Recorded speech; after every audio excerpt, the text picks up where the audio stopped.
I don't know. I didn't check with my You ready to start after you get back Yeah, there? that'd be Knock great. on the door. Thank you so much. I reached out to Cindy because she reached out to me. Just decisions. You're live. Oh, okay. Reached out to me. All right, well, since it is 6 o'clock, I'd like to call to order the May 19th, 2022 City Council Budget Study Session and remind everyone that this is the first in a series of study sessions on the 2023 budget for the City of Hutchinson. There are many, many components, but today we are focusing on the MERF and the CIP, the Municipal Equipment Replacement Fund and Capital Improvement Program. So I would encourage everyone to limit comments to those two particular priorities. We will have plenty of opportunity to weigh in on other components of the budget in subsequent meetings. Everyone received the agenda with the current requests, and you probably noticed that it is, for lack of a better word, pretty bloated. So I look forward to hearing input from staff on ways to pare that budget down to a more manageable size. And then after that, also input from council on your priorities and thoughts as well. So with that, I'm going to go ahead and turn it over to Interim City Manager Gary Meager to present. Thank you, Mayor. Council members, I know some of you have been through this process and some of you may be new to it. But as I've been through a number of different processes. This one is very similar to some of them I've been involved in before. And just want to let you know that basically how this process does work. There are, as the mayor indicated, we do have the meeting tonight talking about the equipment and CIP requests. On the May 24th, just kind of remind everyone, we will be needing to talk about water and sewer rates because some of the projects that you talk about tonight are affected by what we do with water and sewer rates. And then we'll have an executive session on May 31st. And then one thing that we need to solidify is, I think some of you may have responded, but we're asking for an opportunity on June either 13th or 14th. And if there's I know Mr. Brown has sent out an email on that, and want to make sure that is there any particular night that Three of you responded that you were available the 13th and 14th. There was some preference for having it during the day, like at 3 p.m. maybe. And Don, I hadn't heard from you. Yeah, I've got a meeting on Tuesday afternoon at 3:30.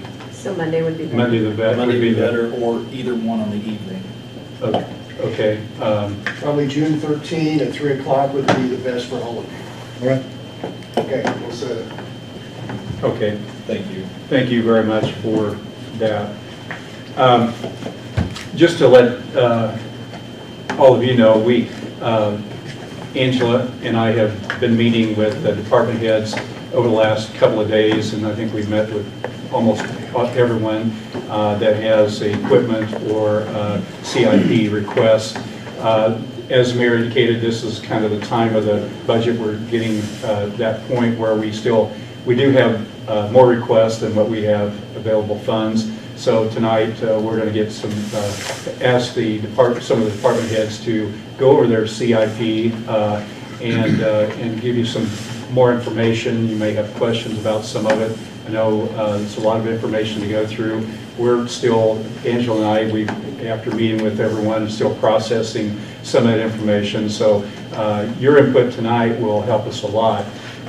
As far as the MERF or the equipment request, I don't know if you have any questions at this point. I think normally what happens is the city manager and the finance director goes through that, tries to pare that down with department heads to come up with what we can afford. But if you have questions or things you want to give input on, certainly we'll be open to that.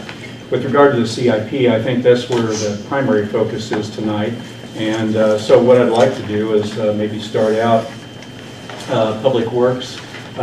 if you go down the sheet, they're kind of at the top. So we'll start with Brian. And Brian, if you kind of go over some of the things that you're requesting for, your department's requesting for 2023. Sure, you bet. So I'd like to start with the first project on there, and I've got some photos. Could you pass those around, please? So the first project is the Wellfield and Tower 4 evaluation, and I want to start with the Tower 4 evaluation. So the Tower 4 holds 4 million gallons of water, and it's up there along 43rd Avenue, right next to the new park. That tower is leaking water, and the interior lining is shot. It's blistering on there. We got our most recent estimates to reline those 3 tanks is $3.5 million. We use about, so that tank serves primarily the northeast part of town, which is what we call the high pressure zone. So we've got booster pumps to pump up, to boost up the pressure, because that's a higher elevation wise area than the rest of town as you get down closer to the Arkansas River. Anyway, we use about 1 million gallons a week in that area, in that high pressure zone.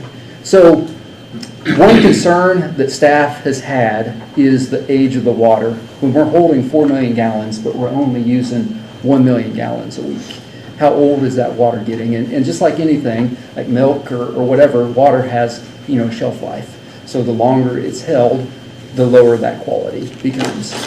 So before spending the $3.5 million to line all 3 of those tanks, we're requesting that we get an analysis done to determine how much water do we really need to store to serve that part of our community. And potentially, maybe we only need 1 of those 3 tanks to be relined at this point. Not that we would destroy or get rid of the other 2, but that's something that we want to analyze. So that is part of that funding request of $125,000. The other part is I guess before I move on, are there any questions about that? I had a question as to why it was built to that capacity in the first place.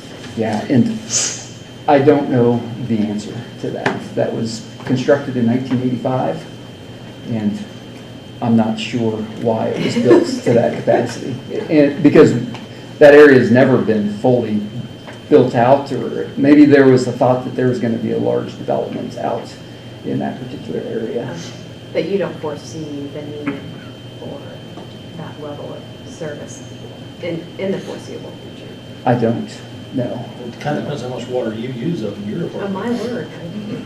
So, quick question. So the study is basically to find out if we can bypass one or 2 of the tanks at this time. That's right. Do we really need to line all 3 of those at this point in time? Or could we get away with lining 1? If we do that, we're going to have to replumb that area so that we can get the water into and out of that tank. So we could have potentially abandoned 1 or 2 of the tanks Right. for now. Yeah. And that would be a substantial savings. Do you think it'd be like 1 to 1.5 instead of 3.5? I do. I think it would cut it, a third. If we did 1, it would cut it a third. And honestly, I believe for the last 3 years, one of those tanks has been completely empty. That was my next question, is how much water do you store in there at any given time? 1 million gallons or 4? No, so we're storing a little over 2 million gallons up there right now. Probably 2 to 2.5 million, because again, one of those tanks is empty. It's the one that leaks the most, and that's why we've at this point turned it off essentially. So, Do they all three leak? Yes.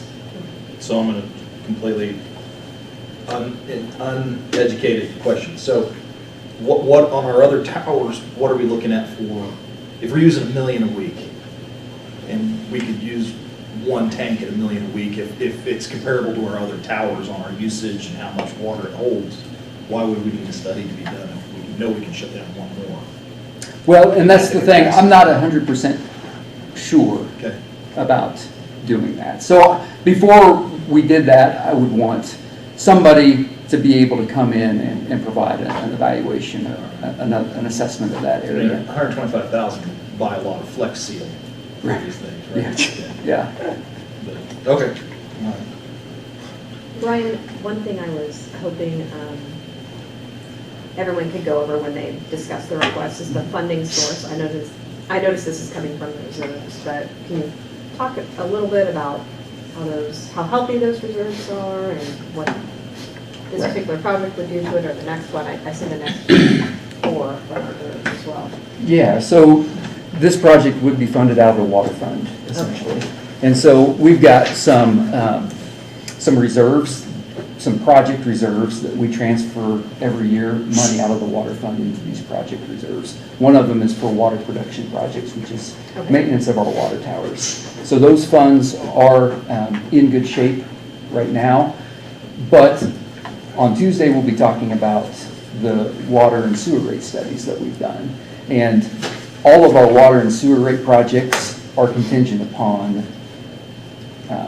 the proposed rate increases that are coming Okay. out of those studies, that are resulting from those studies. So if we don't do rate increases, then we will have to go back to the drawing table and look at what projects we might want to cut out. So out of the 5, we have 5 proposed projects coming out of the reserves. Where should we land total? Does that make sense? No, I'm not. So if I do some quick math, we're looking at north of, or just at about $1 million for these 5 projects, is that right? That should be, Well, more like 800,000. Out of the reserves? Not counting the sewer fund? Yeah. yeah. And not all of those are coming out of the water reserve. Some of those are our wastewater projects as Okay. well. Okay. And then we do have a water line replacement project that is, we're looking at bonding $1.7 million for that, which I'll talk about here in a little Okay. bit. And that's a change that's been made on what I just handed out versus what was sent out. And shifted just how it was presented, it doesn't affect the total numbers though. Okay. Okay. Yeah. All right. I'm sorry. Getting ahead of myself. No, that's fine. I just know we're going to have to cut somewhere, so I just want to know where we need to land in each of these funds, I Mhm. guess. Any other questions about that Tower 4 evaluation? Is it gonna be set up if we have to use them for some reason, then we just turn it on? Yes, that would be what we would do. Yep. So that we could get those back into service if There was a disaster or something. Right. If we needed At another to. That's right. tower. That's right. Well, they're needing some swimming pools, we could use them. Yeah. That's a big ladder. Yeah. That's right. Pops off. No guards. Okay. Next project is the well field evaluation project. Again, you wouldn't mind passing that on?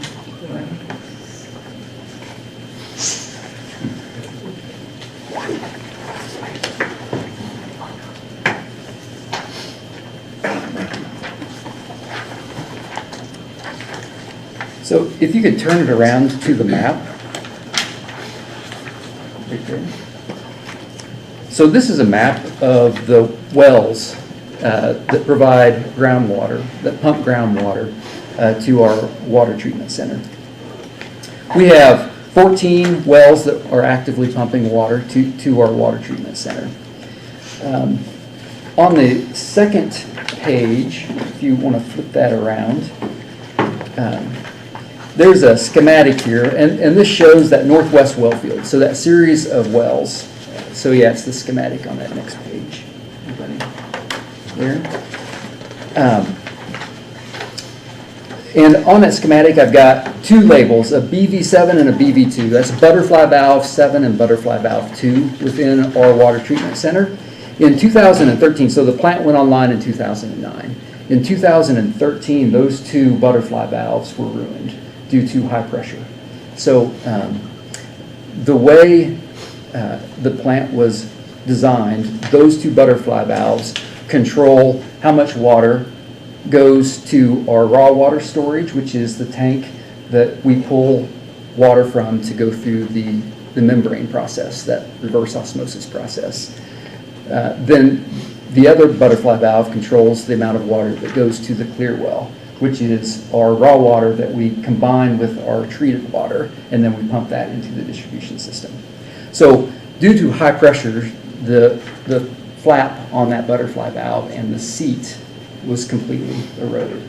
So in order to protect those, we replaced those butterfly valves in 2013, and in order to protect those, we installed a pressure reducing valve upstream of those two butterfly valves. And what that did was it regulated the pressure that those two butterfly valves were seeing. The issue that we're now seeing is we believe it is creating some issues out in our well field, and those are starting to show up. So in 2018, one of our wells, the impellers of the pump were completely eroded away. So what that indicates is that there was some cavitation of that pump, meaning that it was trying to pump air. It was trying to pump at a very low volume or flow into a really high pressure situation. So there's too much pressure on that line, and it created some air which eroded the impellers of the pump. In 2021, we had an elbow blow off at the end of the well that was buried. It broke due to high pressure in that raw water line that's coming to the water treatment center. And then just in April, we had a well create a hole in the column pipe of the well. There's a hole that jetted water through the screen, which allowed the gravel pack and sand to fill the well and ruined that well. So not 100% sure that that was due to cavitation, but so all of that said, we believe that we need to look at the hydraulics of the well field and the raw water that's coming in and feeding the treatment center, and make sure that we're not impacting in a negative way our well system, those 14 wells that are supplying water to the water treatment center. So that's the other part of this study. So that study is really twofold, one looking at Tower 4, the other looking at our northwest well field and the pressures in that system, and seeing if there's something that we can do, if we have an issue, and if there is, what we can do to alleviate the pressures that we're seeing in that system. That's all under the 125? Yeah, that's all in the 125. We think that one's going to cost about the well field analysis, developing a hydraulic model of that pipeline and those wells, be about $75,000. The Tower 4 is somewhere between $25,000 and $50,000 is our estimates to analyze the Tower 4 area. Any questions about that? Your Tower 4, when you originally built that, is there a study that told us how much we needed and why we needed that much? Not that I have seen, no. That was done in 1985, and We just put up a tower based on what we thought we needed. yeah, again, I don't know Okay. what the rationale was behind that. Oh.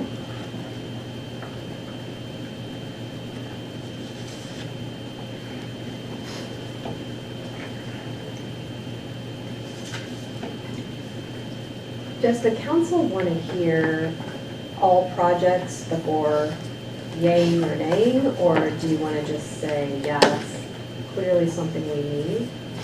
I just think that'd be helpful to staff, knowing one or the other.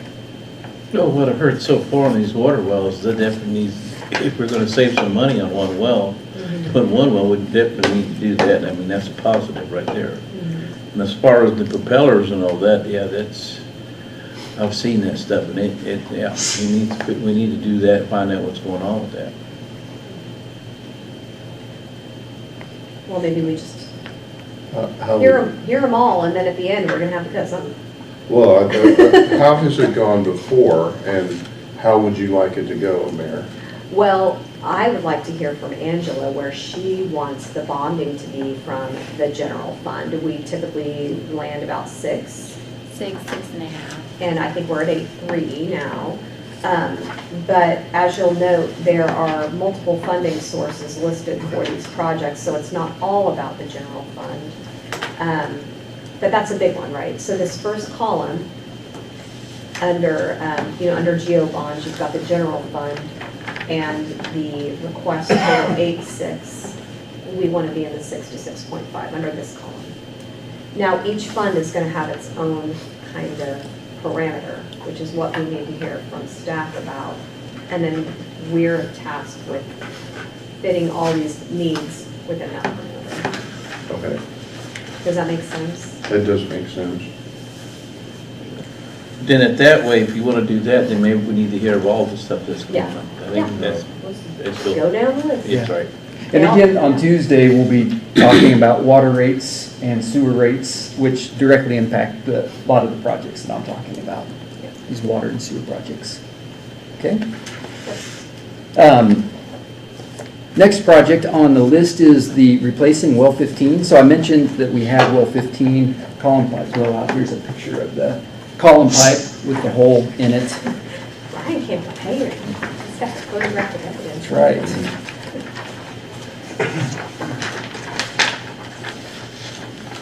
So this well was constructed in 1970. We inspect our wells about once every 10 years. It was last inspected in 2015. So we did not see evidence of any issues with the column pipe at that time. But as I mentioned, that hole eroded. It shot through the well screen and allowed the gravel pack and sand to fill the well. And the best solution is to re-drill a well next to our building and install a submersible pump to basically reestablish well 15. Got a cost estimate, worked with a well driller to develop this cost estimate. Brian, why can't you just recase that well?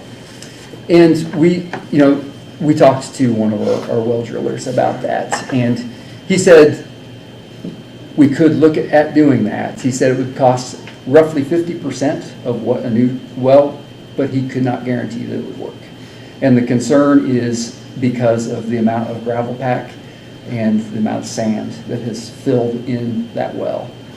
And there's going to be a screen already on the outside, so we would have a new screen on the inside, and we would never be able to really clean that screen, the outer screen. Was the hole through the screen? Yeah, That's the holes through the typically, screen. if you do that through if the casing had a hole in it, there's a better chance that all the gravel pack around the screen stays like it's supposed to, because it's graded so it doesn't let sand come into the water system and those types of things. When the hole goes through the screen and then the gravel pack comes into the well, then some of that stuff dislodges, of course, and it's not as well graded, so it could begin to pull in larger amounts of sand for the rest of its, useful life if you do that. There's a potential that it may not work like you want it to, I guess. And then if you're pulling in sand, you're going to ruin the pumps and the valves. Correct. Do they have to go back in and re-drill that inside the pump station itself in that hole? We will have to connect the pipe into the well, so it'll probably go through underneath the foundation. But they don't have to go down in the hole and re-dig the hole? No, we will have to cap that well properly. Okay, Yeah. so you're gonna, okay. And there's concern about how much soil is eroded underneath the building, so we will have to address that as well.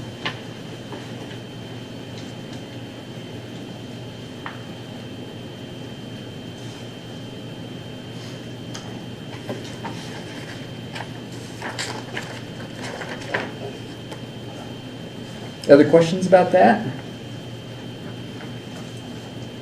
And this well supplied 92 million gallons of water to our water treatment center last year,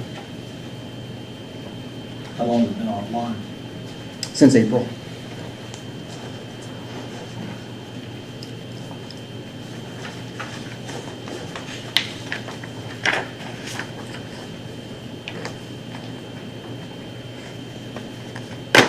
Okay. Moving on to Tower 1 Communications Building. Getting some more photos your I'm album. not surprised. Yeah. Thanks, Joe. So this is a communications building out at Tower 1. It was originally constructed in 1961, and it was expanded in 1964. It's unreinforced masonry with a concrete roof spanning those two rooms. There is concern about the structural integrity of that roof. There's also concerns about the structural integrity of those walls. So recommendation is to replace that building and put a new one up there. You can see some of the photos of the rebars in the top of that roof. And our estimate is $135,000. And we were struggling to get numbers from a contractor on this, so this is a fairly rough estimate at this point in time. And what kind of communication is required for a water tower, and how big does it need to be? Yeah, and so the existing building is 18 by 25 is what that existing building is, so about 450 square feet. And it is housing IT communication equipment, I believe for police and for fire communications. And it's also, I believe, got some SCADA stuff, antennas up on the roof, or on the antennas up on Tower 1 that then feed into this communications building. No, that's not the one over on, like, just a few blocks. Yeah. Okay, It is. so any realignment of the bridge wouldn't affect that? No, no. So it is, the Tower 1 is the tower that we just got painted with the blue. Yes. And that's, And- yeah. And so there's police stuff up there that they use for communication or something? Yes, there Okay. is. It has to do with like that AT&T emergency band. I can't remember what it's called, you know what I'm talking about. Work communications. Very well could be. And again, I'm not 100% sure about what kind of communications equipment is in there. I just know that it is important to house some of that communication equipment. And how much of this building is packed full of equipment, and how often are we in it? You know, I'm personally never in it. So that might be a good question for Todd Davis. Okay. There he is. Look at that. So Water Tower 1 has it has 900 megahertz radios in it. It has IT radios, and the radios connect the public works facility, the animal shelter, park, golf, zoo, all of that infrastructure down there is connected through that to Water Tower 1, and then we have a fiber, Ideatech fiber that runs back here to or over to the IT building. So the you know, that all stuff has to be dry. So if the building falls down, we're going to have that whole end of town go down. So let's, you know. Why is it housed there? What's that? Why is it housed there? Because the best signal that we could get is at Water Tower 1. Water Tower 1 has got the cleanest line of sight for all the wireless stuff. And quotes for putting fiber or high-speed internet at public works and parks and golf and zoo was multiple millions of dollars. And so we fix that with wireless instead of with fiber.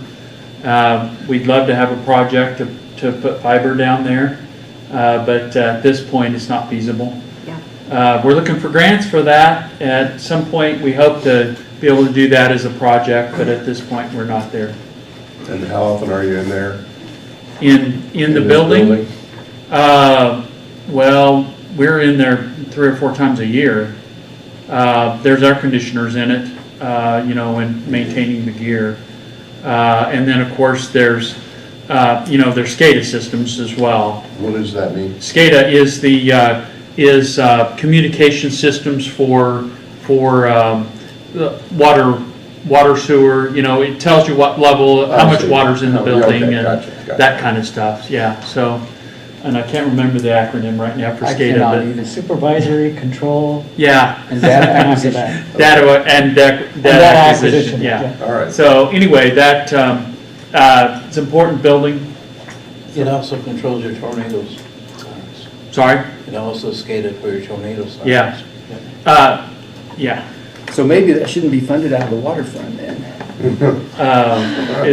Yeah, Don't well, create more it runs a issues. water tower. It runs a water tower, so, and there's just other stuff that live on the water tower. I see. Well, thanks. I just want to understand. Sure. Yeah. Yeah. Me too. Okay. Next project is the Headworks improvements. Some more.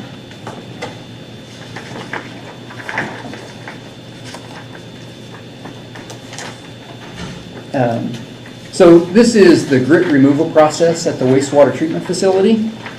And removing grit at the beginning of the wastewater treatment plant is critical to protect the pumps and the valves and the pipes from clogging with all of that grit. This grit removal equipment was installed in 1985, and it's experienced considerable abrasion and also corrosion.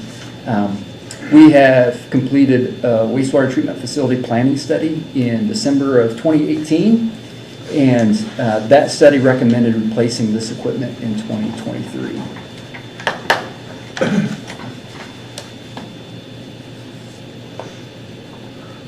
And I think the pictures do a pretty good job of showing the condition of that equipment.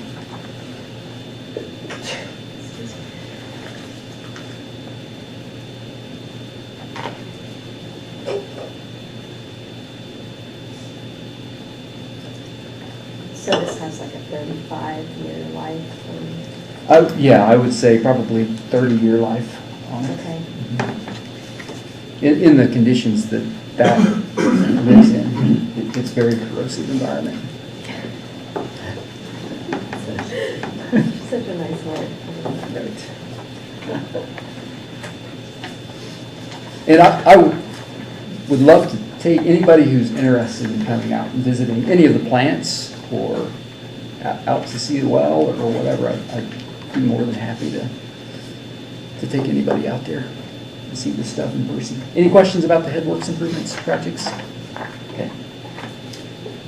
Lift station improvements.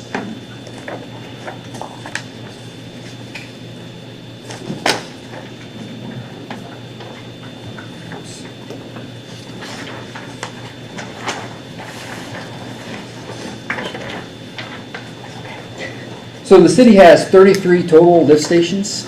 Lift stations are essential to basically pump the sewage. Hutchinson is extremely flat.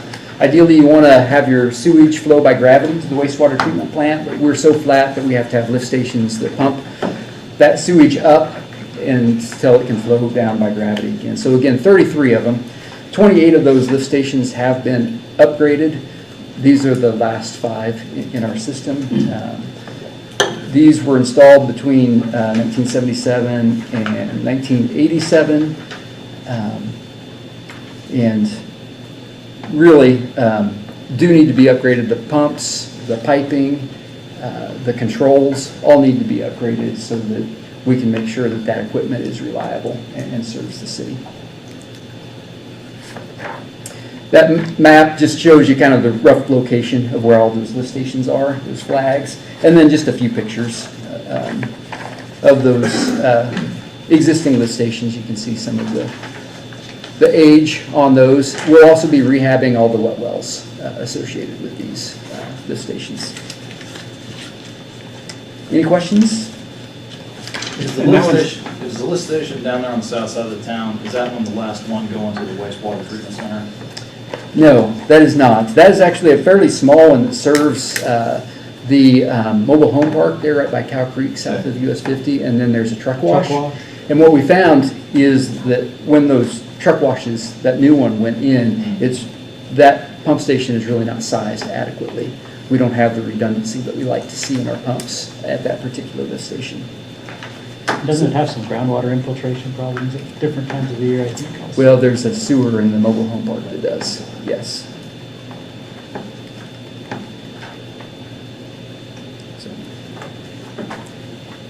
Any questions about the? And could we do these one at a time, or do they all need to be done We could. all at the same time? We could spread them out. But I think if we've got a contractor here that Okay. is ready to rehab, to have a group of them is more cost effective.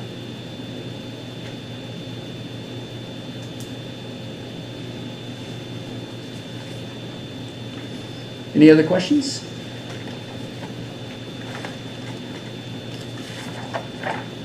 All right. Next project on my list is the F Avenue and Van Buren Phase 2 sewer rehab project. So, got a picture of a sanitary sewer for you.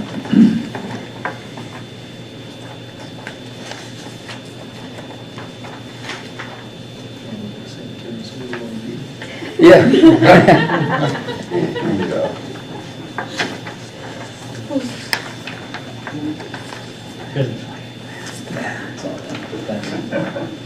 All right, so this is about 5,800 feet of sanitary sewer. We've got some 27-inch and some 30-inch sanitary sewer. And the picture that you're seeing, what this is, it's a clay-lined concrete pipe.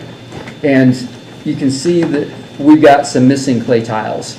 And when the clay tile's gone, there's nothing to protect that concrete. With the hydrogen sulfide, is very corrosive on concrete. And so the concern is that that concrete's deteriorating rapidly. And we want to get in there and put in a cured in place liner that will extend the life of this asset for another 30 years. And you just pull this liner through it, don't you? Yes, you do. That's right. So those clay tiles are just falling into the pipe? They are. And going, And just sitting there in the pipe until we clean it. Oh, okay. And then a guy actually goes into the manhole, picks them up, and lifts them out. that sounds miserable. Yeah, I would agree.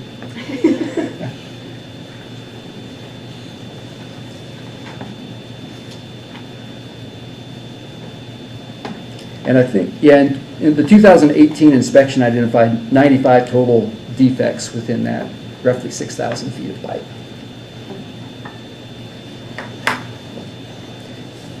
And just like any maintenance project, it's critical to try to get in there before it completely fails. And any questions?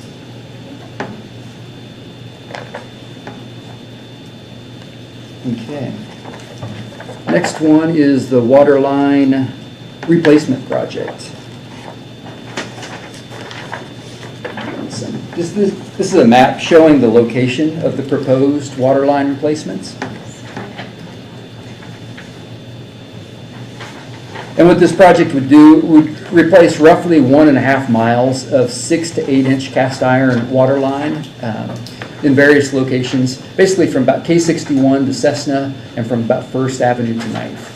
And so what we did was we identified the locations to replace based on the number of main breaks that we've had in those particular areas.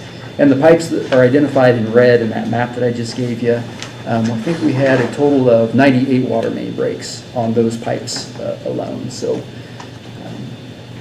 those pipes were installed anywhere from 1925 to 1968.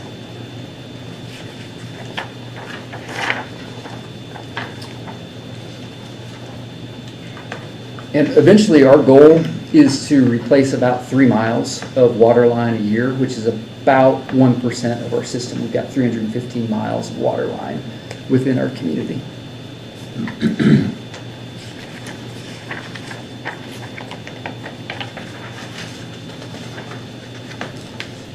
All right, and then the last project that I've got is the some traffic signal improvements at 30th and Plum. And just 2 pictures of some wiring.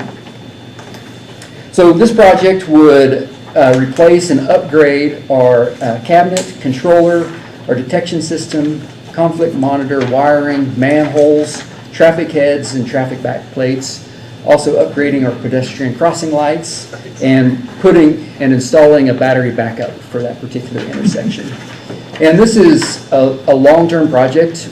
We've decided that we need to focus on the 30th Avenue corridor and begin systematically going through each of those traffic signals and providing some improvements to those. So this is the 2023 project. In 2024, we'll have another intersection along that 30th So you do Avenue like corridor. severance, Lorraine. Exactly.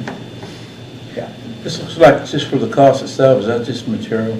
This is just material. So this project will be done in-house by our in-house traffic signal technicians. We'll be purchasing the materials using these funds. This is 30th and Plum? Yeah. And I believe we have about 20,000 cars going through that intersection every day. So it's one of our busier intersections. This will definitely improve the reliability of that particular I think this one, intersection. if I remember right, when the manholes get full of water, she goes into a conflict, and it's because of all your water is in the manholes like that. Exactly. We've had to make a whole bunch of connections in those manholes, and so when it fills with water, it impacts that. So, yeah, the idea is to get rid of all of those splices and put in new wiring. You can see some of the sheathings crack, or the insulation on those conductors is cracked. It's been that way for years. Yeah. And it's very brittle, very difficult Oh, yeah. to work with. So.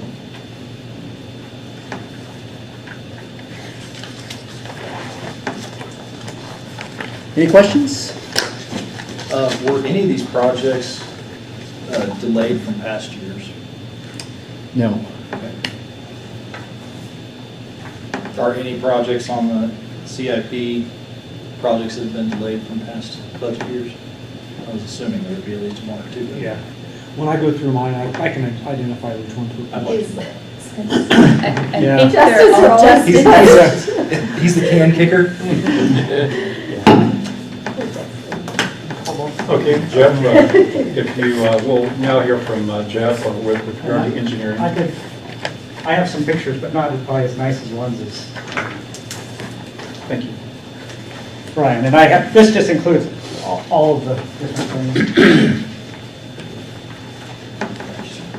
All the different items.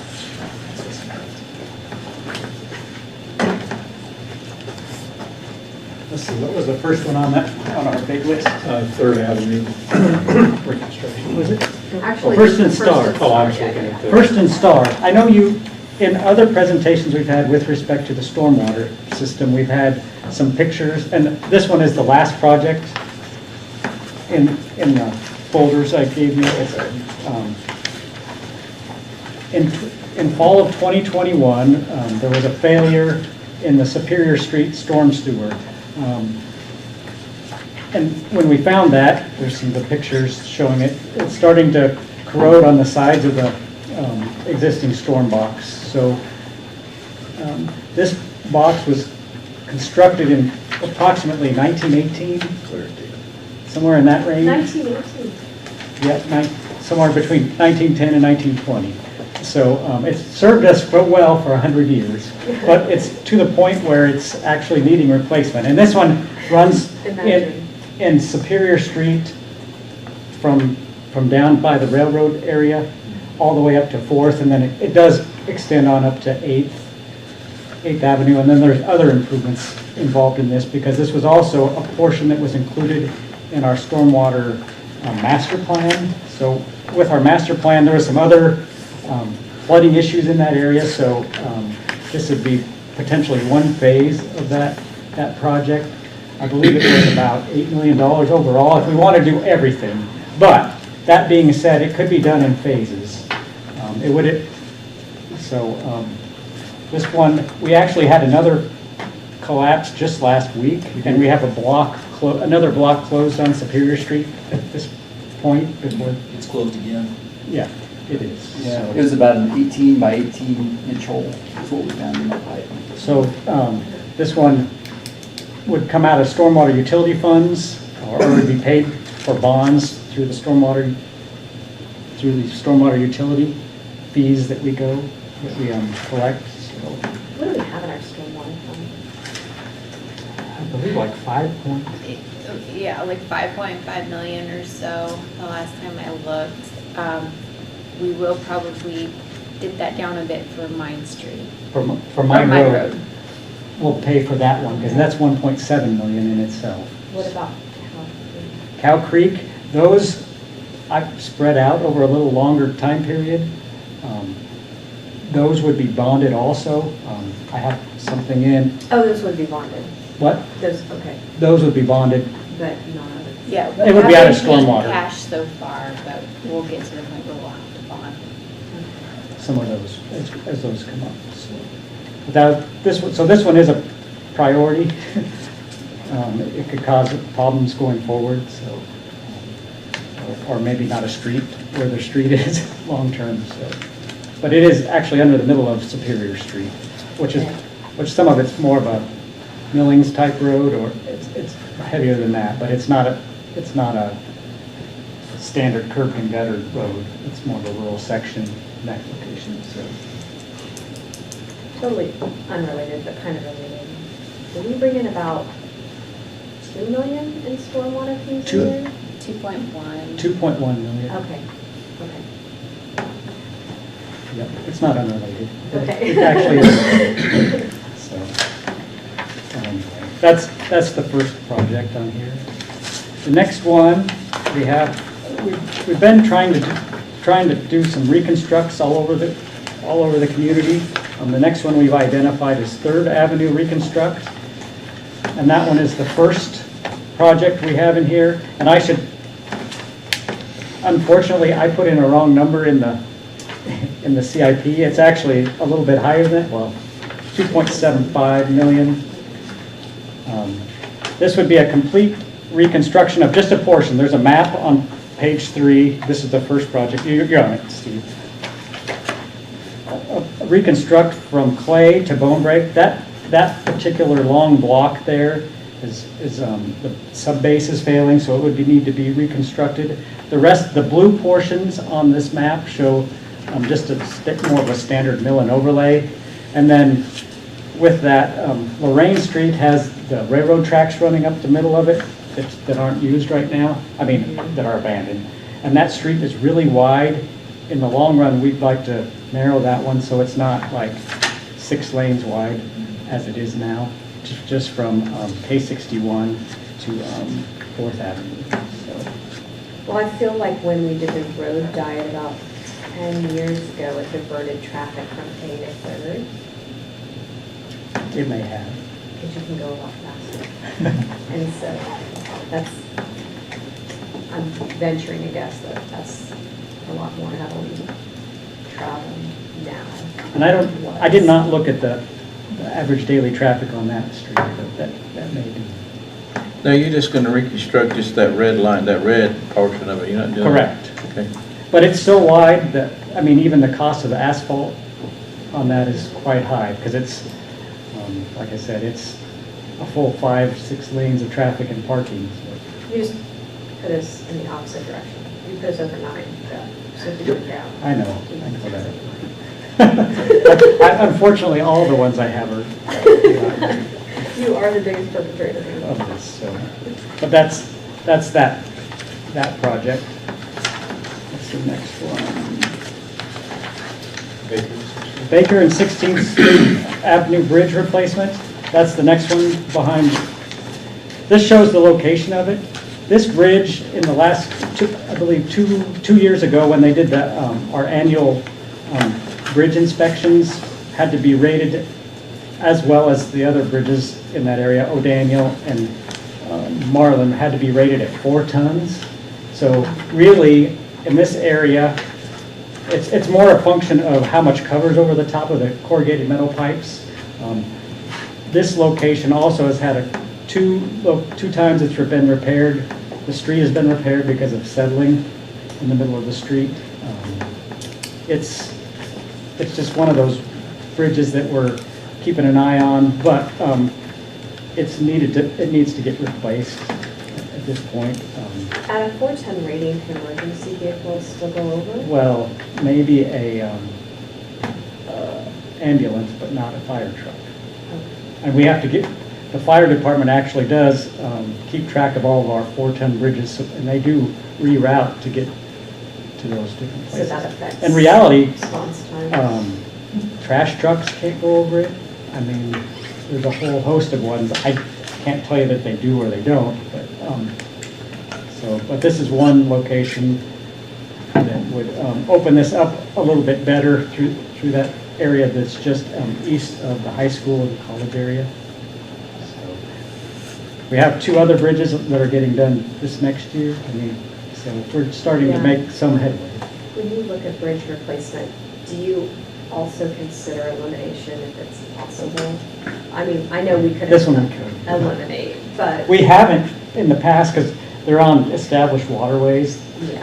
like the east side drain, and these take a lot of, this area takes a lot of water, and there's occasionally flooding issues in these areas also, so.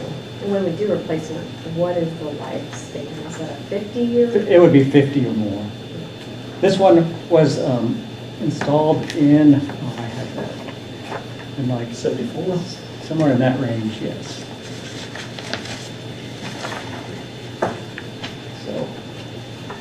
we've been You re- said elimination, you were talking about getting rid of the bridge, not the waterway. Yeah, no, I was just talking about. This is a, like, this is a any- neighborhood though, that a lot of people go east to Totally. west Yeah. to Well, Severance. this or- one might not be Right. timed for it. But we do look at those. We have, this last year, we did identify one to get rid of Yeah. over on Second Avenue, south of the town, that only has about less than 100 cars per day. So, I think that's So anything we could take off the system is gonna help in long-term maintenance costs. correct. The next one is the pavement management and condition survey. This one actually was on the CIP last year that got removed. And we believe this is a very critical tool to help develop our yearly maintenance projects. It also gives us a snapshot of our pavement condition. At one time, we've completed one in 2012, 2017, 18 time period. So we're at the end of kind of how far they want to project out on those studies. It tells us the overall condition of our entire street system, and this one would also include evaluation of the brick streets at the same time. They don't use the pavement or the pavement condition index to do those, to identify those, because it doesn't really apply. Yeah, it doesn't apply to the brick streets, but For the new council members, this is the tool we use to determine which streets we're doing each year. So when you hear, you're not investing in this side of town, or you're not investing in this side of town, it's actually very data-based on this little truck that goes like Yep. literally up and and down they load the street. streets to check to see how the base of the road is. I mean, there's a whole host, there's quite a number of lasers. They measure the crack widths, and it all goes in to develop this pavement condition index. From 2012 to 2017, our pavement condition has reduced. It went from like 71 to 65, Correct. and if I'm remembering. You are remembering that. Absolutely, you are. But, So- but that's not So- terrible, like 65 is the national average. So do you go through the whole thing when you repair everything I mean, could we use one study to do it twice, or, you see what I'm saying? I'm not. Well, if we do a study and it says these are your worst roads, and that's how you That's go and that's one of the replace. reasons how we identify the streets and what type of maintenance, or if we want to do a total replacement or reconstructs. It does identify those, and it does put them in a schedule. However, we do, aside from that, we do occasionally have, if we have a rough winter or something, sometimes a street pops up that wasn't identified in here just because of the freezing and thawing and water getting into the. Well, and I definitely remember from a council meeting last year, there was all these red and blue and Yep. yellow and Correct. green dashes all over it, and that was that study, I think, and It that's is. how you determined where you were going next. I'm just saying, is it a cyclical thing, or? It is a do you think- cyclical thing, and we'd like to do it about every five years. Some communities do them every 3 years. This one also, we also included more training, so as we upgrade a street, we can put the pavement condition back to what, like it's 90 again, like if we redo a whole street, or if we do our surface treatments on our residential streets. So potentially we can make it more accurate for the life of that 5 years overall. So this checks the streets that are on the regular mill. Correct. Regular scheduled It does. millings and. Because at some point, we're going to have residential Gypsies. streets that residential streets that a chip seal won't be good for anymore because of the conditions, and it'll help identify those. So we used to do more mill and overlays on the residential streets, but at our rate we were doing them, it would take us over 100 years to do them all. So that we'd never get it done, essentially. This way, at least we get some treatment on all of our streets in a 5 to 7 year period, or not 5, 7 to 8 year period for residentials and 20-year period on arterials, because we do the mill and overlays on those. So. Wouldn't you say this, let me ask you a question. The brick streets seem to hold up better than They the other. do. And then when a brick street fails, it fails. You got a hole there. I mean, the bases fell, right? So actually what I've seen since I've been on this council, the people say, but brick streets never get checked, but they hold up better than your regular streets do. Correct. And when they fail, they really fail. You got a hole there, right? We have a pothole, yes. And Yeah, and it's, you it's, gotta a take the ba- bricks it's a out. base failure where you take the bricks out and you dig it out, and then you'd have to recompact the base, put in a concrete thickness, 6 to 8 inches, and then you put the bricks back on top Yeah. with, set them in there with sand.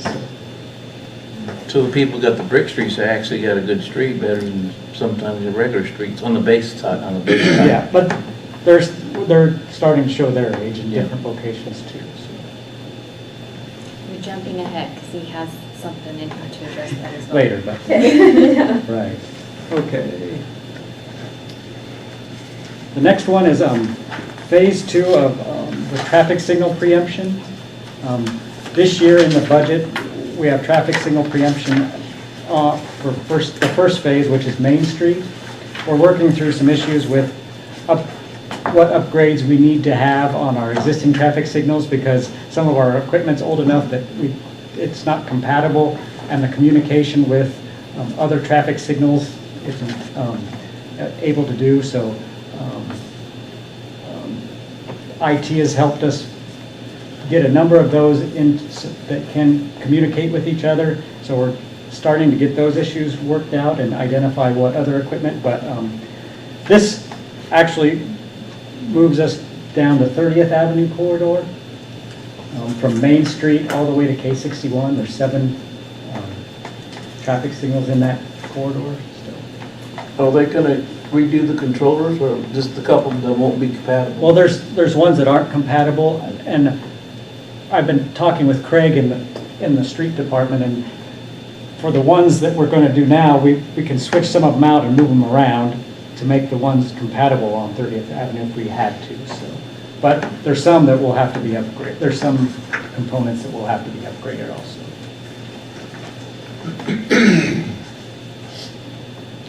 And then we can go to the Woody seat that we've talked about. And the preemption is for the police, fire? Correct. Okay, and that was in the study that, or the accreditation, is that a part of that? That I do Fire not- chief That We I do did not know. mention that. I think that helps with, with our rating. in keeping that.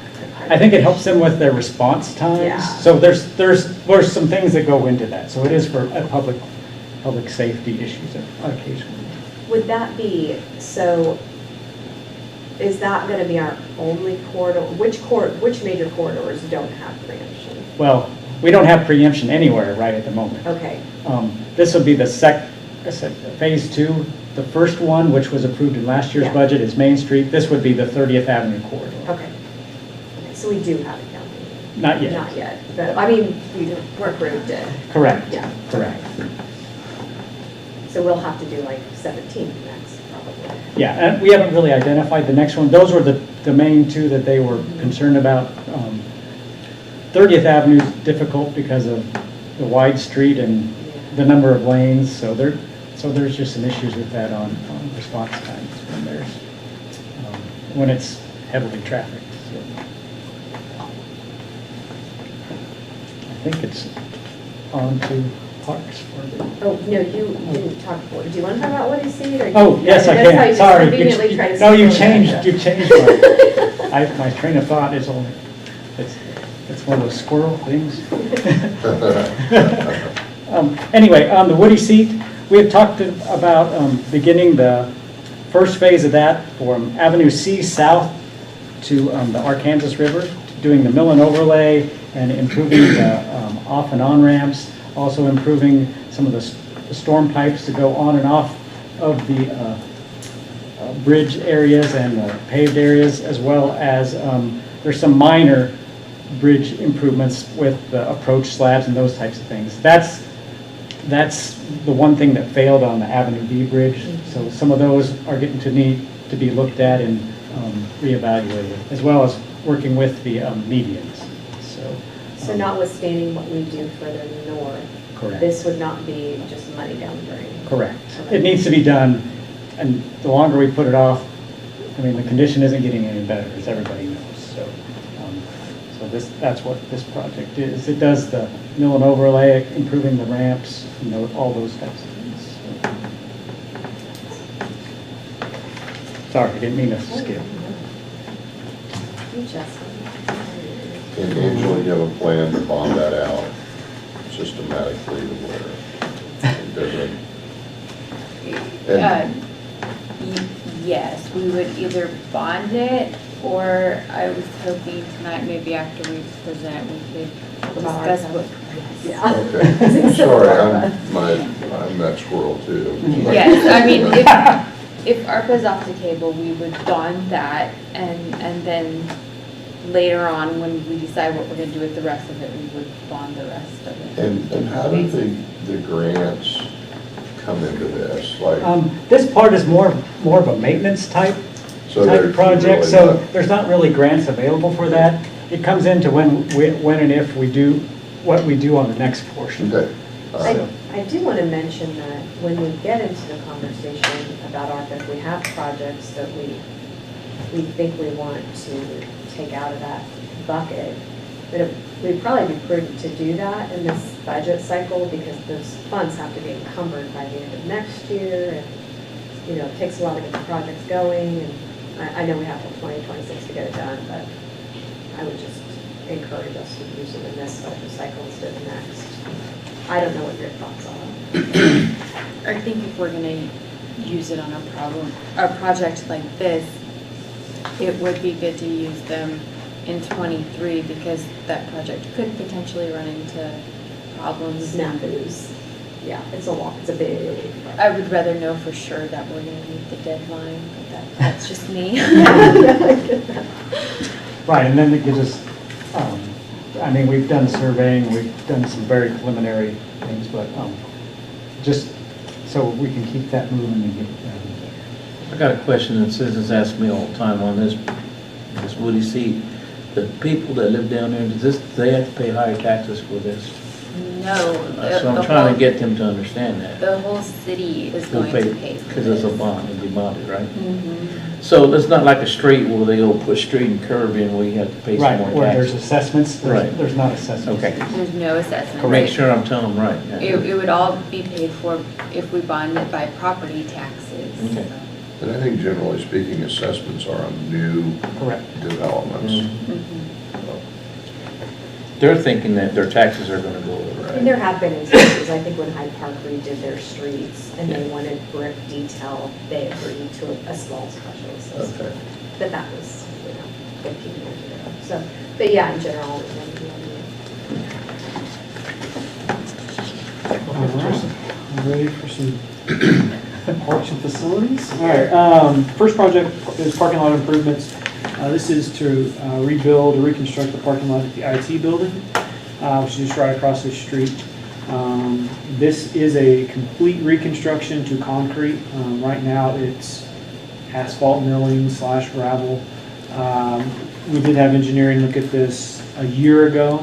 They recommended a full reconstruct to concrete. It's so small, it'd be a challenge to pave it, to get a paver in there. And this is over here. Yeah, point in the wrong direction, that way. No, I didn't see where you pointed, I just need to know. Yeah, so the old Public Works yard, that area back there. Yeah, so my guess is it's never was actually officially paved. It was probably just asphalt millings. They put slurry over the top and compacted it, so Okay. this would correct that parking lot. Doesn't the Even that school big. own those buildings? The school over there too, in the old, is that where the IT building is?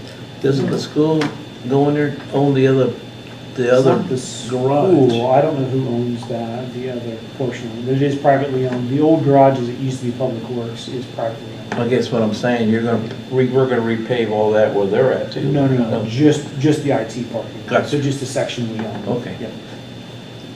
That was the project that was pushed back from last year. Second project is kind of a hard one to swallow a little bit, but that's the City Hall HVAC replacement.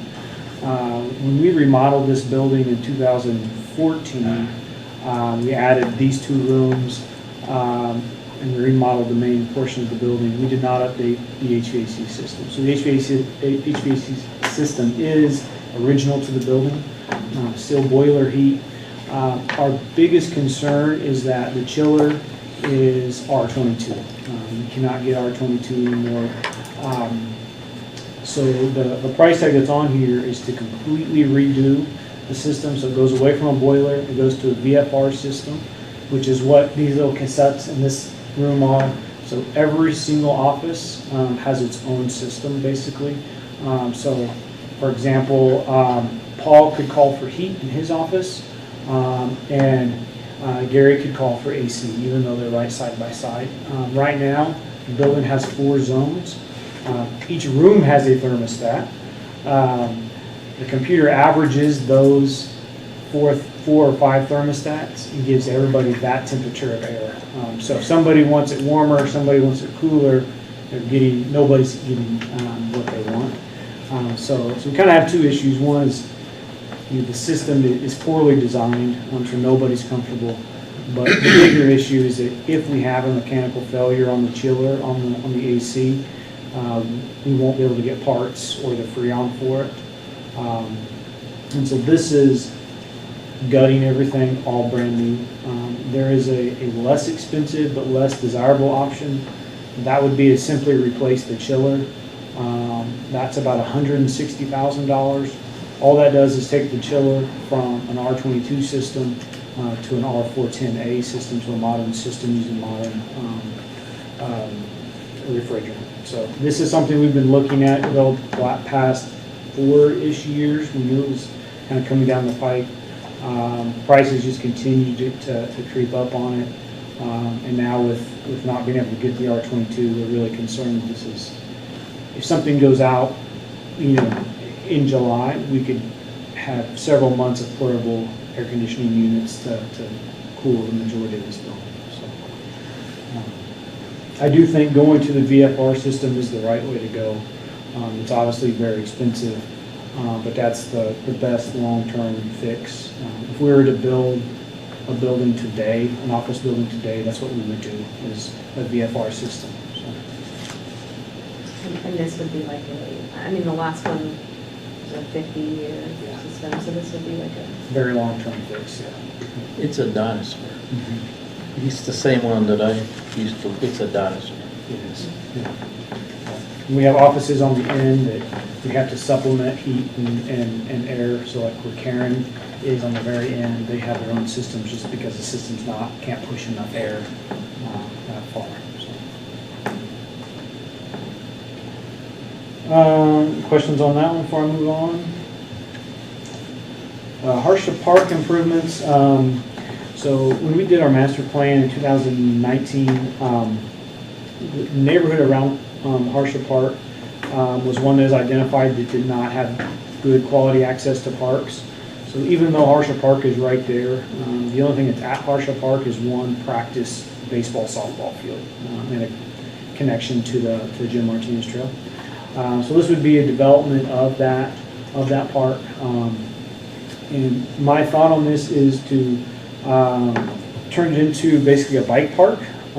So using the Jim Martinez Trail, and I've got some examples here of what that would look like or could look like. I don't have enough so you have to pass these around. Basically taking advantage of the Jim Martinez Trail. They're all very similar.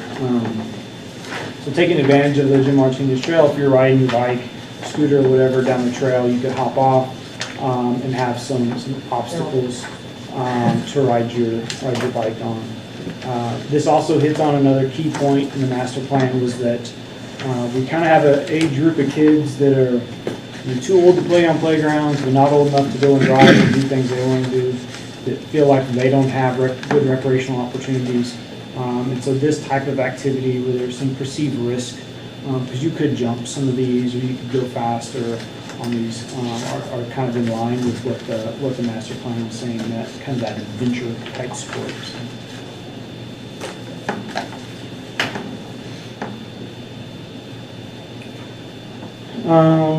Let's see, next one is Memorial Hall feasibility study. So it's been a few weeks ago at council meeting, and you guys all agreed to the letter of support for the study that Ryan Bitlock presented. So this is the funding for that study. So we did get the grant. We found out last week or the week before that we did get the grant. So the price tag's $50,000, but that's a 50-50 match. So there's a $25,000 grant and $25,000 would be our portion of that. So that's not all out of the general. Or it is, but the 25. 25 rather. To find out. Oh, I see it. Best and highest use of Memorial Hall. Got it. Yeah, like what's the I mean, what could we possibly not be thinking of for use of Memorial Hall? well, I think it's going to point us towards some sort of major innovation. Whether that's done privately for a developer to do, or that's something we do internally and still manage and own the building. I think is what it would come down to. Is without air conditioning, there's not much else we can do to the building than what we're doing with it now. I think this would look at, could you convert it to some performing space and some artist studios, or some performance space and some office space, or some, maybe looking at mixed use, where a developer could maybe come in and have an interest. We've had a couple developers over the years ask questions about it, but this would kind of point us in the right direction. Do we need a 3,000 seat performance art space downtown? If not, how can we use the shell of the building?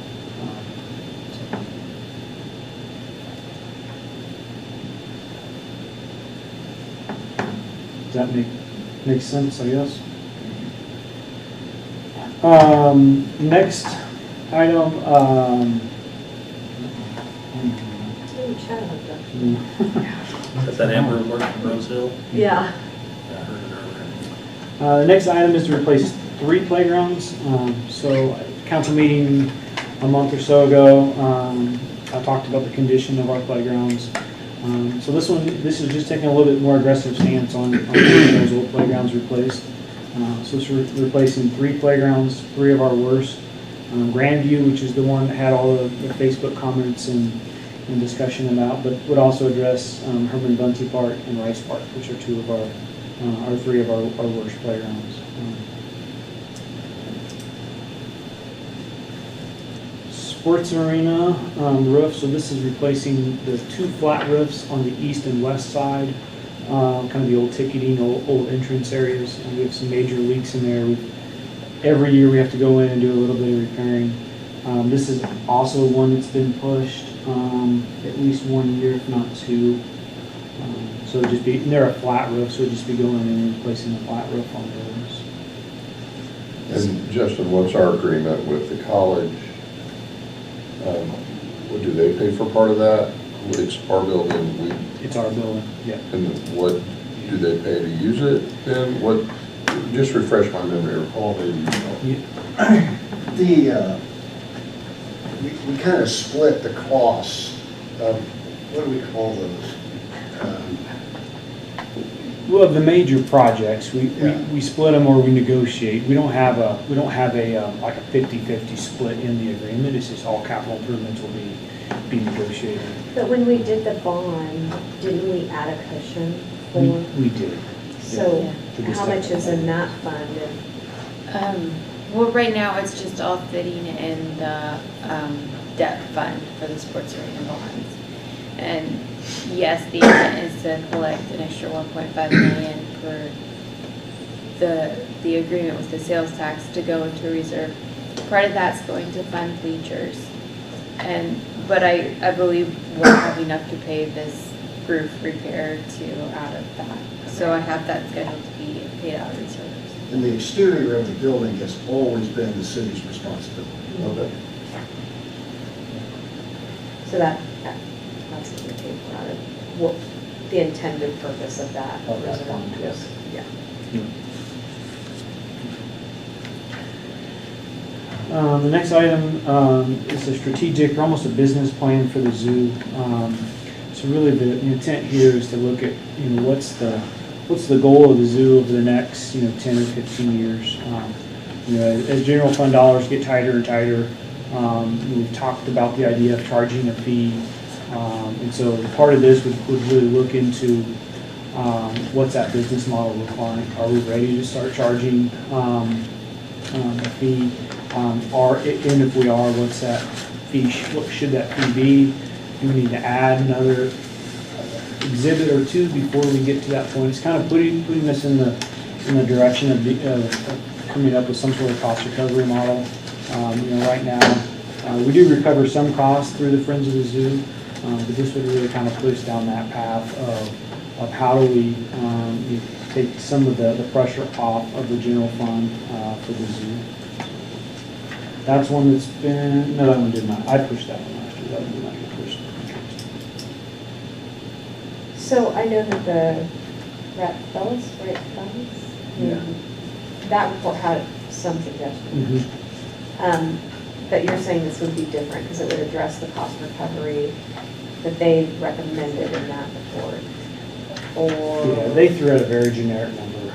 Yeah. I don't know what it was, $2 a head, and it took $2 times our 60,000 visits. I think that's all they did. So this takes a little bit more in-depth approach to, if we charge $2, is it worth paying the person to collect the $2? To sit there all day? Probably not. So would also look at the facilities in general. So what's the next phase of expansion? Is it the prairie exhibit's kind of what we were thinking, but how does all that kind of play in with a cost recovery model? So really, it's giving us kind of a strategic plan for the zoo for the next 10 or 15 years. The one we have now was done in 2012. So we're going on 10 years on that old one. And really that was not a strategic plan, it was a master plan. So it just shows you where all these nice exhibits could go, but it never really talked about operating it. Staffing level should be, what the fees should be, those sorts of things.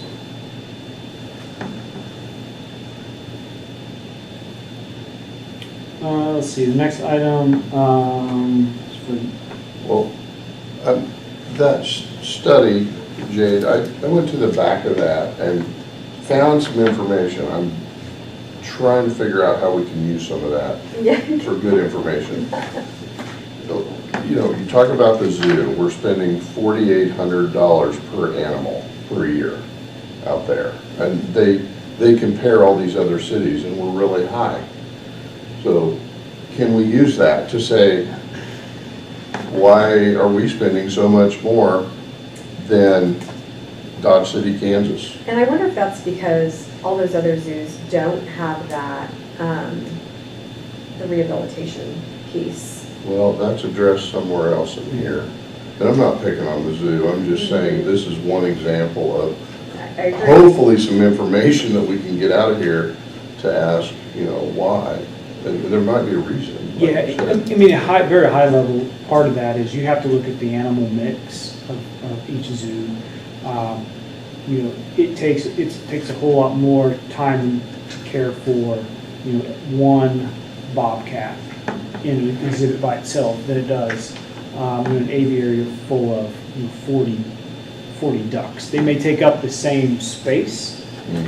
So on that report, right, it costs us the same amount of time and money to take care of one bobcat versus 40 ducks. Okay, so that's going to throw your numbers off. If you just look at the number of animals per cost, it's not a great comparison. You have to look at what type of what's the animal mix. Do we have large animals, small animals, those sorts of things. So I think diving into some of that is what this study could do as well. It's easy to say, well, how many animals do you have versus us? and then make that. But like I said, there's a huge difference between the mix. Also, we found on some of the zoos, Emporia is a great example. Their staffing levels look really short, but they have full-time park employees that are paid from the Parks Department that all they do is the grounds and maintenance at the zoo, and we handle that with zoo staff at our facility. So in Emporia, those employees don't show up in that study. So it's those type of nuances that I think we could dive a little bit deeper into to kind of understanding where we should be, where we need to be heading in the future. As I opposed to wonder, just- I didn't mean to interrupt you. as opposed just to looking at that kind of high-level data, which we have there. Yeah, Let's and I let's mean, dive in a little bit I deeper. was just looking, again, I'm not trying to, Yeah, there's just several things where we're higher, and some of them we're running super lean on that I highlighted. I was like, why are we so much more efficient here than these other towns? The rehab center has like 3/4 of one person, and I don't know how you do it. I guess a lot of volunteers, but that seems like it should at least be full-time. But I appreciate your comments, because I think we need to have a larger conversation about what we want that zoo to be. Like, long-term, I would love for it to stay free, and if that means that we don't continue adding, but we do a really good job of what we have, I think I'm okay with that if it's free, because we have a lot of low-income kids in this community. So, $2 doesn't seem like a lot. It would have been a huge amount to me as a job. So, yeah, I mean, I think staff needs direction from council. You want something greater? Do you want a strategic plan? Do you want to keep growing it? It's an accredited zoo. That's a real feather in our cap. But if we do have that desire, we probably need a plan. If we don't, staff needs to know too. and I mean, that's kind of why we need it, is just to give us that direction, get input not just from staff and from the staffing agency, but from the community and from council members.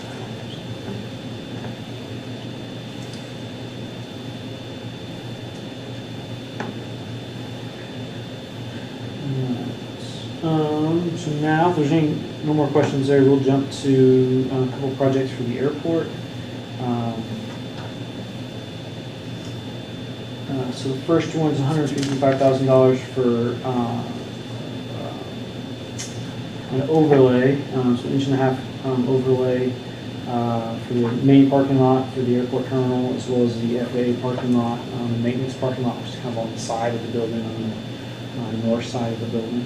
They don't offer any subsidy on that?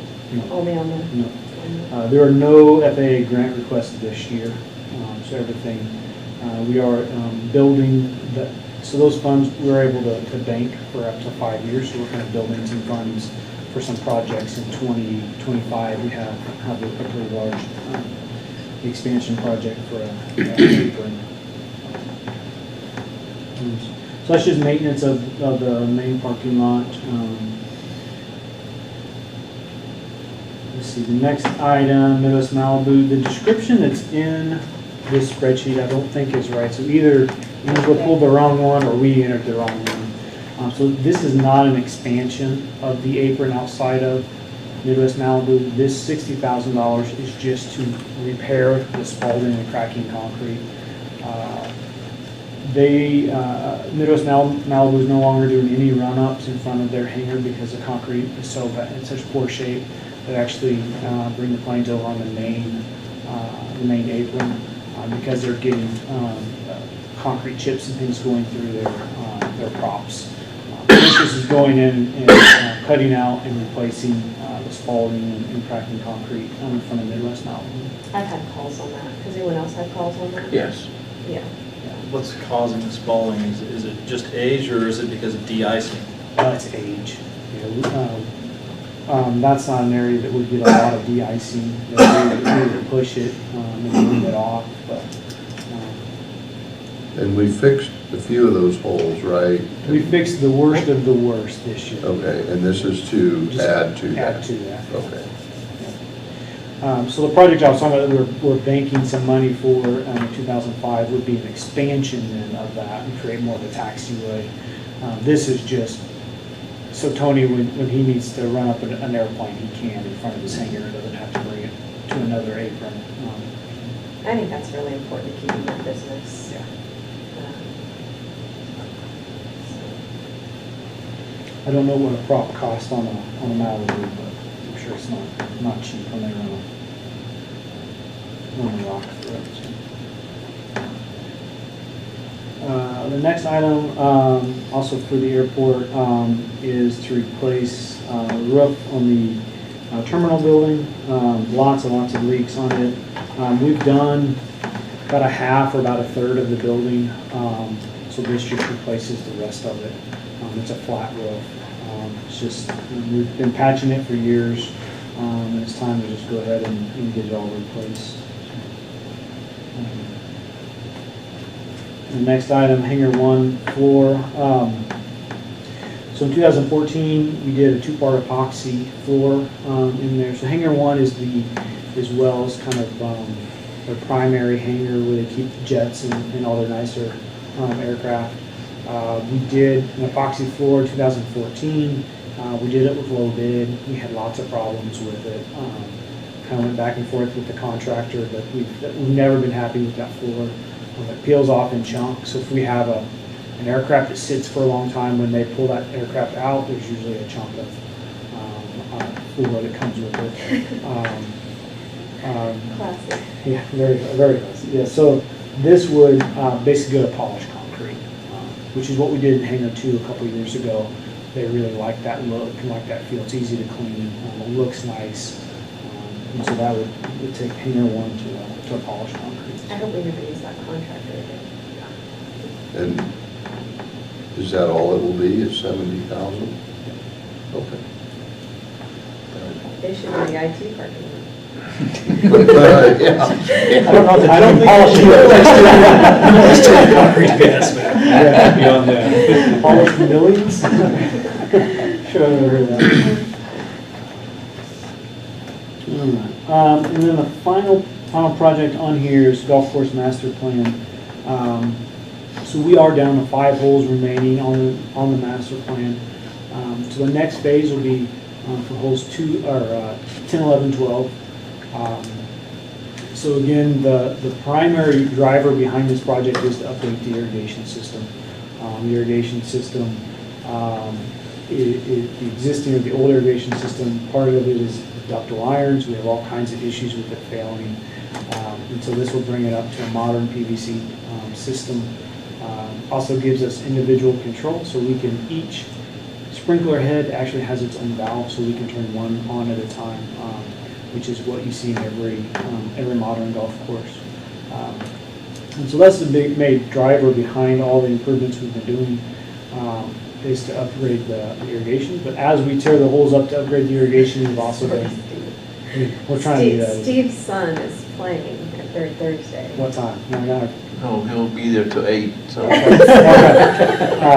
So this is an ongoing project. We've started this 7 or 8 years ago. This will get, like I said, 3 of the 5 remaining. We'll address some fairway issues. 12 is one of our worst fairways, so we'll address that and convert it to Georgia. Okay. So, just speaking from how we've done this in the past, we don't have to do it this way. We typically stop at this point and discuss where we might want to make cuts, but we could move on to the reserve transfer portion or start talking about MERF first. I will remind you that I think we have about, well, we don't have 3 because we spent $440,000 on fire brush trucks. So we have, what, 2.7? Probably so. About Probably. What's the portion of that supposed to go to housing initiatives? I believe 5% or 10%. I think 5% of your 50%. Oh, that's of our 50%, not the city's 50%. We were gonna go back and double check. We were gonna get that from notes, Lynette, but yeah, I was- yeah. I was- Anyway, long story short, we are at about 9.2, I think, on the general fund. Is that right? And probably need to be around 3 million less than that. And we do have that pretty big cushion this year of 2.7. But we need to make a decision as to whether we have any other priorities on council's mind for those funds, or if we want to just, I guess, spend it all on this. I mean, the staff has done a really good job, I think, of identifying their priorities. So,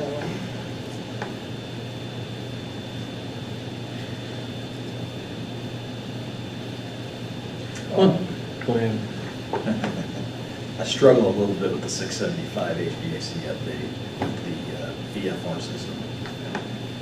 I struggle with that quite a bit. Not that I don't want everyone to be comfortable, but there's a balance. So 157,000 is the quote just to replace the chiller. So just so we know that if we have some sort of failure, we can actually fix it in a timely fashion. Right now, if we have a failure in that, it's a 3-4+ month lead time to get that system in. So if we have a failure, we're in pretty rough shape. All the staff will be over here working where it's nice and cool on this. So even if we approved, let's say the 675 and something went out next month, we're still 3 or 4 months of people bringing ice chests to work and stuff like that. Yeah. Work from home. Yeah, or they're gonna be crowding your office. Jeff. Mine's cold. Yeah. Right now, but the rest of it's right now is kind of hot. Yeah, I get it. We've because of that, because it's such a big number that we have kind of pushed that until we're kind of hitting that point. We've got to make a decision one way or the other. Up until a few months ago, R22 was actually still available. It wasn't supposed to be, but they finally cut off all production and importing. About half of our systems citywide use R22. As those systems fail, we replace them. But obviously, this is the big one. All of our other large facilities are all new enough; they don't have R22s. And so if we spend 175,000, what do we're just converting it over to the other? Basically, we're going to Yeah. just replace the chiller. So we're still using boilers for heat. We still don't improve the actual conditioning of anybody's office. It's just we're at a more modern system, I guess, where we can work on it and can get parts for it. That's definitely an option, and I think that's the absolute minimum we would have to do. I'm afraid if we don't do something, we're going to be forced to. Whether it's tomorrow or whether it's a year from now, we don't know. I have no problem with the logic that something needs to happen sooner rather than later. But that's the weakest point of the air conditioner is the chiller, which brings the coolings in. The other part is just the fan stuff, which blows the cool air through the building. In my point of view, I think we just spend the 175, get the chiller switched over, and all we got is motor fans that push the cold air in. And you have some controls too, but I'm with you. I think my way I look at it is we just do the chiller this year. That's mine. You're taking a risk, but you're taking care of the hardest part of it all. That's the cooling part of the system. but are people still going to be uncomfortable? Yes, yeah. I mean, it will not fix any of the, especially this time of year, when the weather fluctuates so much morning to afternoon. We'll still have a lot of folks that are not getting their office to a temperature they want. Now, there's a difference between being comfortable and not getting to the temperature they want. I mean, I don't office out of here, but I do hear the complaints, especially for those who are on the end of the run, so they've got, they're the last one to get air. We've put some dampers in to try to help with some of that. So again, it's 1970s technology that we're trying to work with. So. Good analogy. I would be on board with just replacing the chiller for now. There's $500,000 right there. I have a question on the communications building, is there a reason why we can't put just a nice Connex box there, like they do for other electronic communications equipment? You know, that's something we could look at. And again, Square footage is about the same. okay. Yeah. I'm How asking. much are those? I'm guessing less than 135,000. I mean, I have no idea. I don't either. They're not those ones. They're brought in on a Pre-made. trailer. Yeah, Yeah, they yeah. pre-make these boxes. So you do a lot of data communications equipment. You'll see them at some of the large substations. You'll see one parked out there. It's got air conditioners on it. It's a Yeah. big steel container. We use Well, You allow that cabinets, we call them. in a permanent? That'd be a Ryan question. For a Follow them, permit, you know? if it's mounted on a permanent foundation, it'd be considered is. a building. And we do have a valve vault underneath.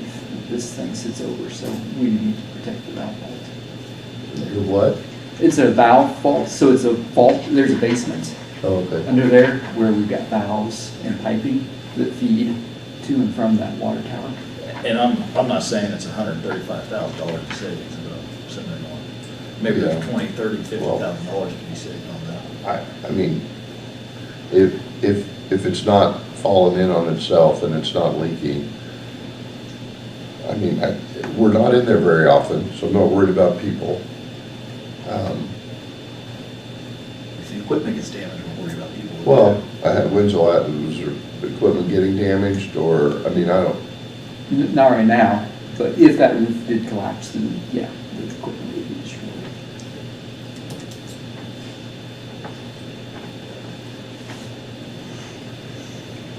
I was at the airport terminal parking lot, but I don't know how anyone else feels about it. I don't feel like it's that bad. But I don't have pictures. The- See, you should for have brought the- pictures. For the FAA parking side? for the Huh? parking? Not for the, this isn't for the restaurant parking side, this is for the FAA side of the north, isn't it? It's for. And the terminal, yeah. It's for Oh. both. It's for all of it? Yeah. Well, I've not noticed the parking looking that bad. Yeah. Of course, when your benchmark is like the mall. I was thinking of another property in that area. Well, and for the record, I think we have good streets. When I go to other cities, I mean, I don't know, maybe the folks that are complaining about our streets don't ever go outside of Hutchinson. They don't know any better, but man, I go to other towns and I think we're doing a decent job. But anyway, I don't know about the parking lot. There's never gonna be a point of 100%.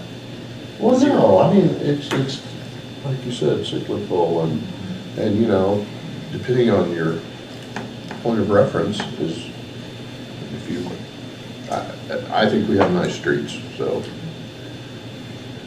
Was it the intent of the council to use part of the ARPA funds for the Woody Seat? Because that's a big chunk of the bonding.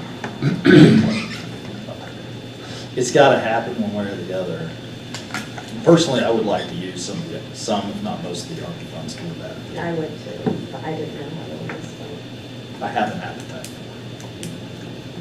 I don't know how you guys feel. I don't know if we need to decide that tonight, because I think during your executive session that you have, that might come up again, but I'm not sure on that.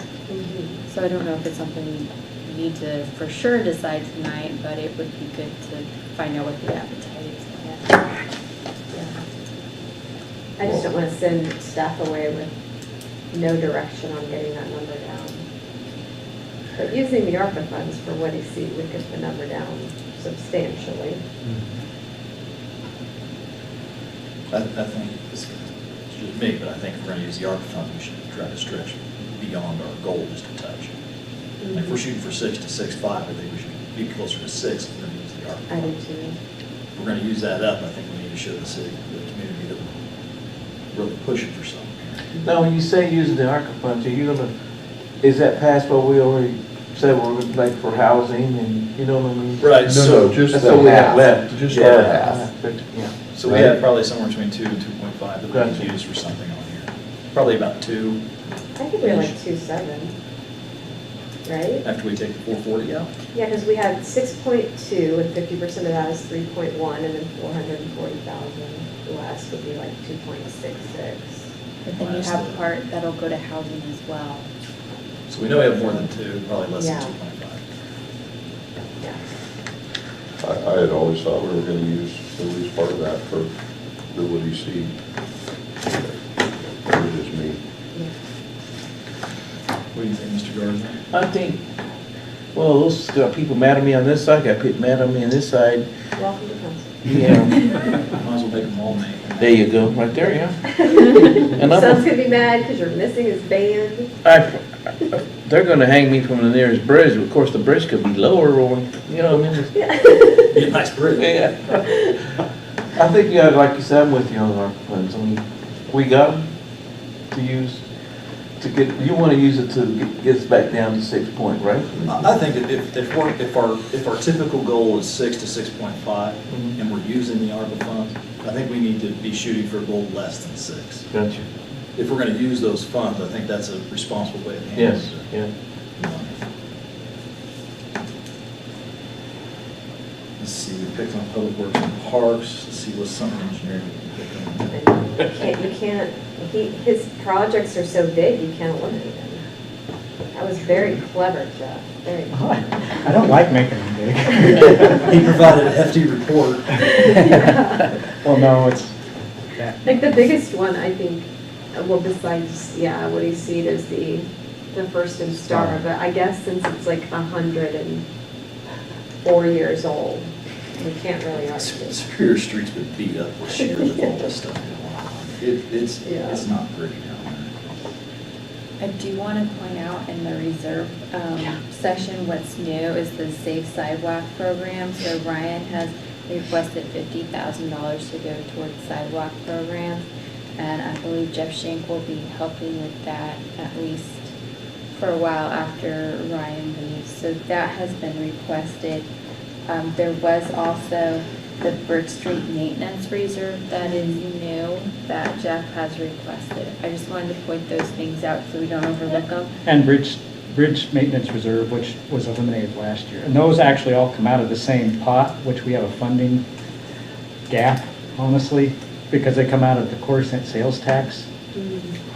And with the request for the arterial and the residential, we requested what the report initially said about, initially in 2007, it was 3.5 million. We've been upping that each year with some inflation factors, so typically they're not funded full, but we would like them to be funded full, if that's possible. But the funding has to, we don't know where the funding will come from. I have a question on your preemption, $100,000. The $100,000 to just fix all the lights, to bring them all up to date. It's not with the jockeying other systems around to make it. Are you on the, On 30th Avenue preemption? it's actually, there's equipment that have to go up to make that work. I thought you said there was an option where you could, There's some potential, but there is some replacement that we would have to do. We haven't. so there's really no savings doing it one way or the other. No, there's not. Rob and Peter pay Paul doing it one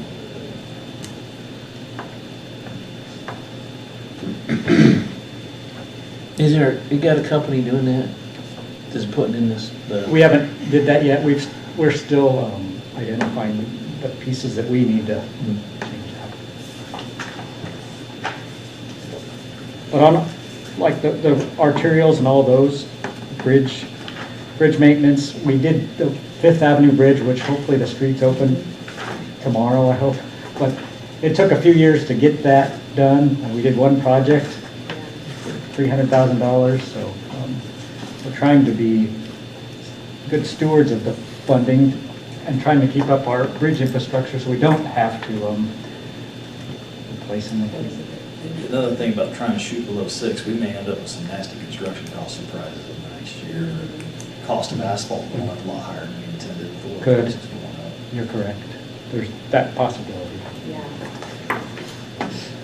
Well, I would say that we could probably wait on the back parking lot of the IT building. There's $90,000, is that Poor correct? guys, they keep hunting it, but I'm with you. I mean, somebody rides a motorcycle and there's like 2 other cars there. I'm waiting for IT to come in. I know. They just turned off. Todd's gonna like. Just my opinion, just why we're here. That's just my opinion. And I certainly don't want Todd to think that his building isn't important or his parking lot. But it is $100,000. Of the Rice, Grandview, and Herman Bunty parks, which one is in best shape right now?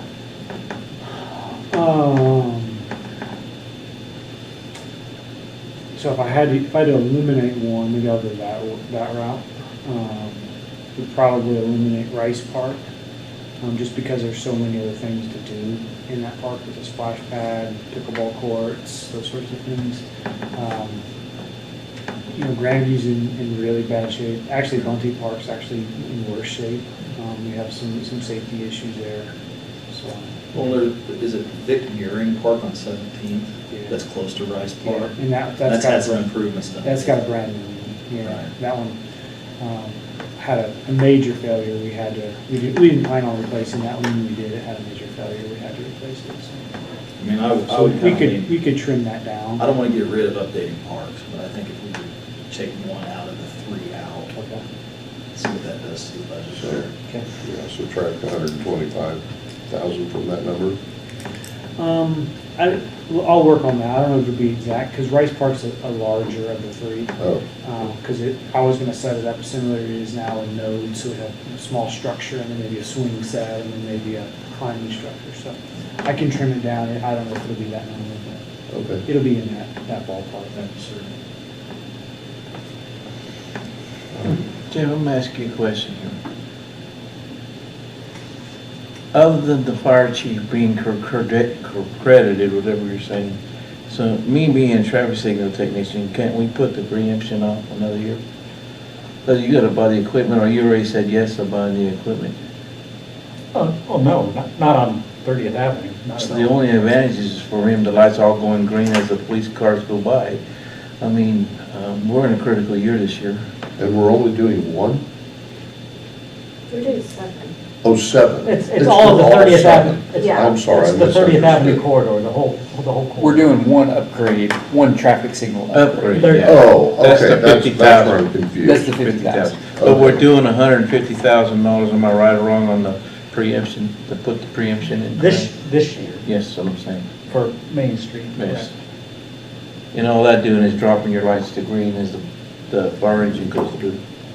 And it needs to be done, it's gonna make your fire engines go faster and everything, but with this, what do you call it, the sickness we had and all this stuff, I mean, it's not gonna get anybody killed if we don't preempt it this year. I mean, I don't know, I'm just thinking. I hate to say that because I love preemption, and, but it's not a life and death situation.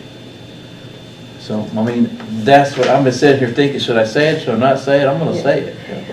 So, I think you could put your preemption on, chief might shoot me, but, I think you could put your preemption off for another year. I don't know what you two feel about it. But he wants it badly, I'm sure, don't he?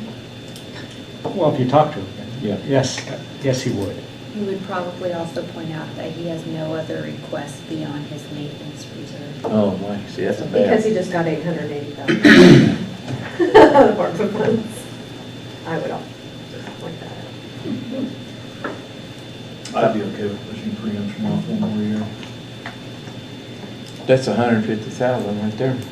I'm seeing 100. 100, it's 100 this Oh, year. okay. I was adding them both together. Okay. Well, I think we discussed getting rid of the 155, right, on the airport, the 90 on the Yeah. IT parking lot. Okay.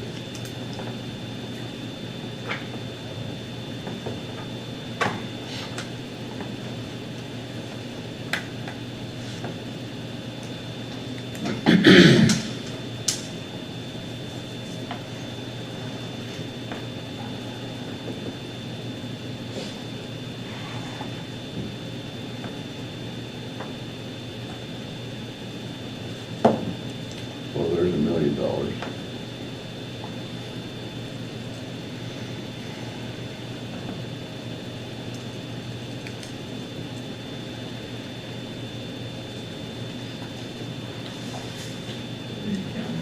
we'll get some off of Rice Park. Yeah, around 125 for that. So we have 17.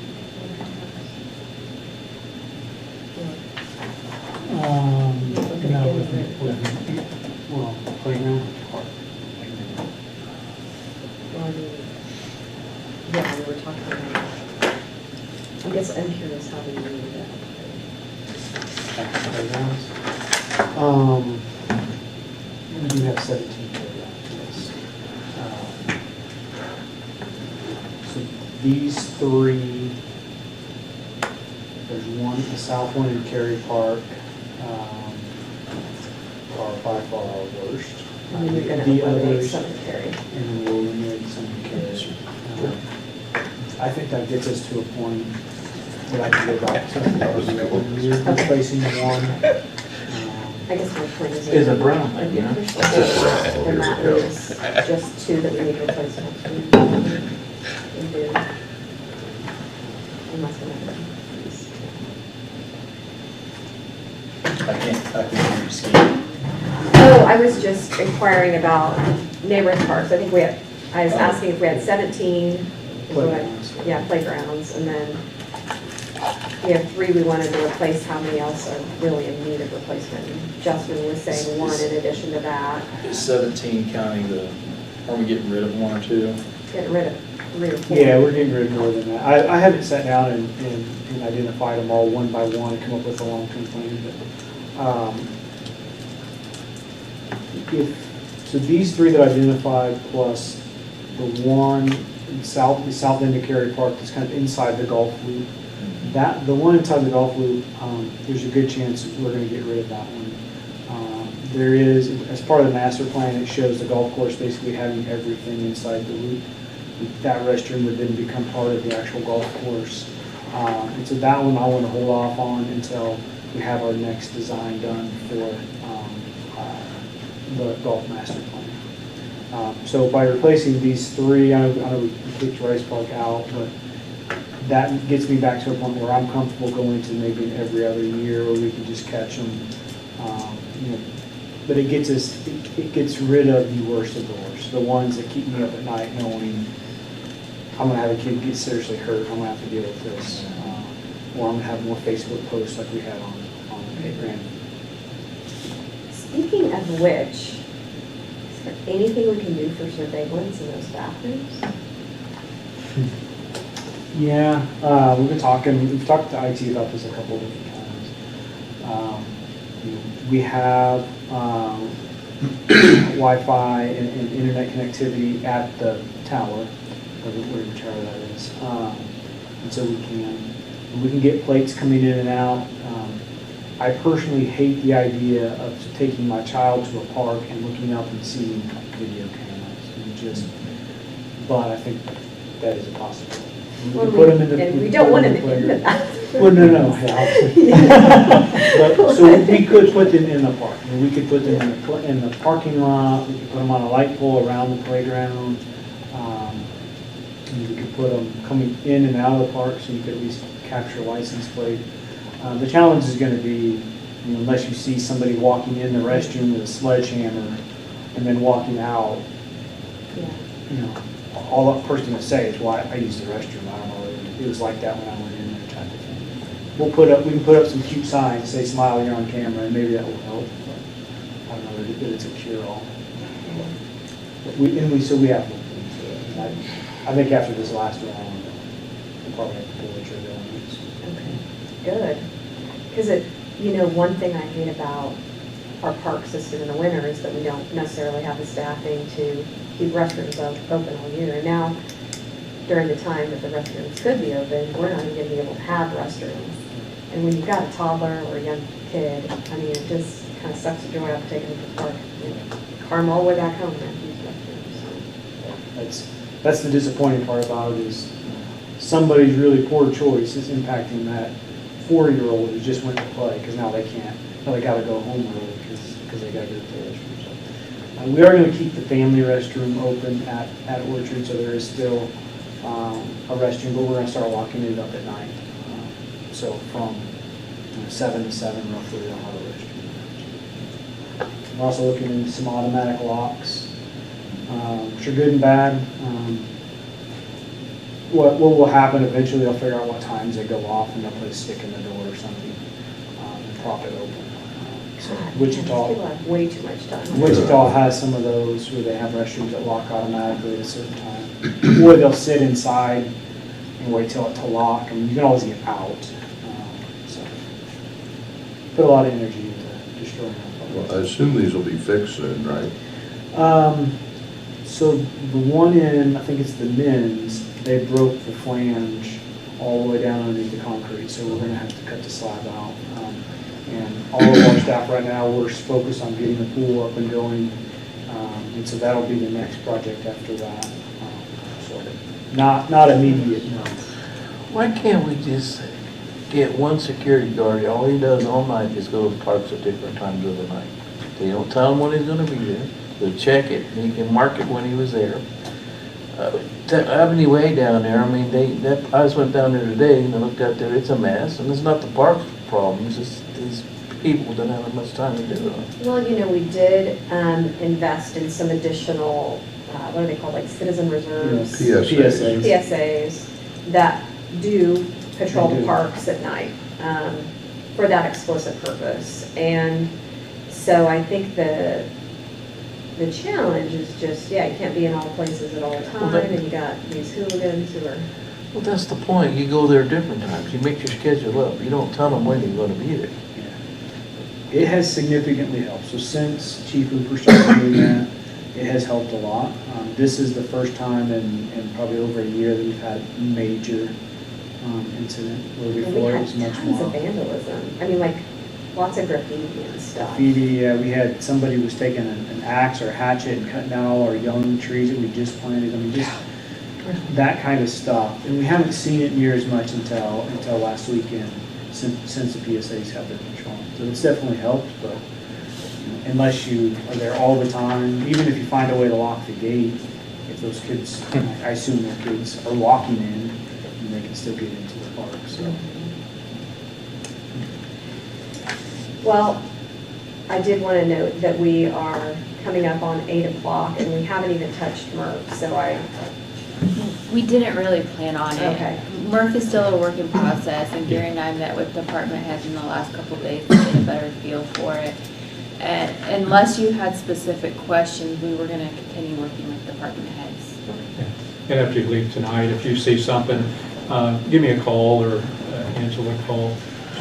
We're just, like I say, we can kind of plow through that and try to get a lot of that, but if there's something you see there that kind of concerns you, please let us know and we'll try to address that.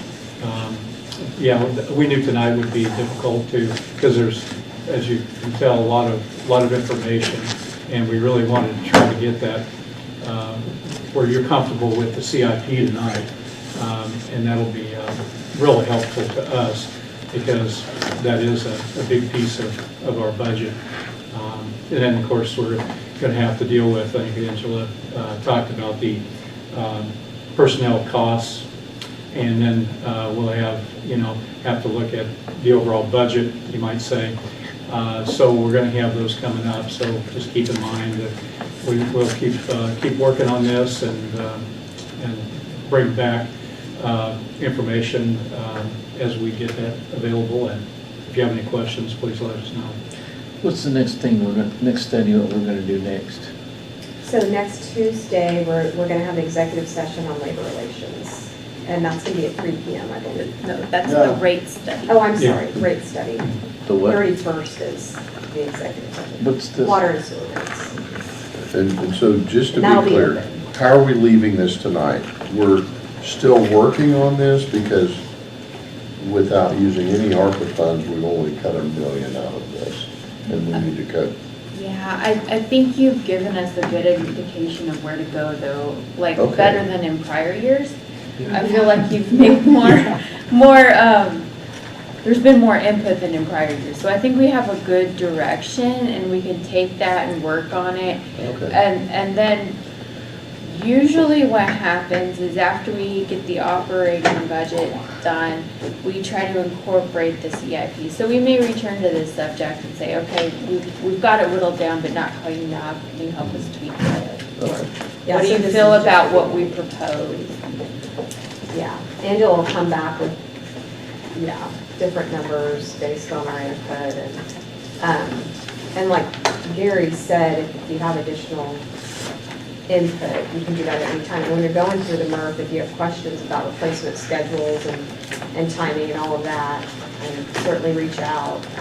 I guess what I meant is when we come to this next study, can you give us the packet that, a week ahead of time so we can read it? Some of this stuff was on that Yeah. email. Okay. No, not all of it. But yeah, there's But- a lot more information Yeah. here tonight. But Yeah, when do you think we will have the agenda packet for the water utilities? So I've got PDFs of both the water rate study and the sewer rate study, and planning on getting those out tomorrow Okay. to you all. So it'll be a PDF of a 40 or 50 page, Okay. 2 40 or 50 page reports. So you can look forward to a weekend of That's fun right. reading. But there is an executive summary Yeah. at the very beginning. Which is what I would 30-page say. executive summary. Yeah. Yeah, right. And Burns and McDonald will be here to present it, and they will have a PowerPoint slide to walk you through it. So, this is for the rate study. for the Yeah, rate study, okay. yes, they will explain all the trends and how they came up with them. Yeah, maybe we should just ask, is there any final thoughts you have tonight? I mean, any questions, any other input you want to provide to us before? I would just mention that Sarah may have some thoughts that she wasn't able to discuss. Right. So, I mean, you two may receive input from her to factor in. I would be interested in a breakdown. The Gulf Master Plan is irrigation and a master plan. And the master plan's kind of due. It's been 10 years. Well, it's actually 3 holes of the master plan that was done in 2003. So we have not yet completed. Well, it's not a new master plan. It's No. it's the next step of the master plan for 2000. I wasn't Yeah, clear on it 2012. either. I thought that's what you were Yeah. getting at. Yeah. You're just continuing on. The plan that was done, 2000, early 2000s. How It close? sat for a very long time, I mean, We 7 or have 8 5 years holes ago. left, so this would be 3. 3 of the 5. So, I'm telling you, pictures, without pictures, they thought you were asking for a master plan for $280,000. I'm just kidding. Okay, well, I guess with that, we'll go ahead and adjourn, and we'll be seeing a lot of each other in the Yeah. next couple of weeks. Do you have a city email? Because I could use it. It was sent out today. Let me send you this. Okay. Well, there's an email that he was copied on. It has a email Just- address. His name. It's just like all the other city Yeah. emails. Mine's JP. I've got an old gray Oh, one, mine so. is Gary. Dot Hutchco. At Hutchco. Yeah. Okay, perfect.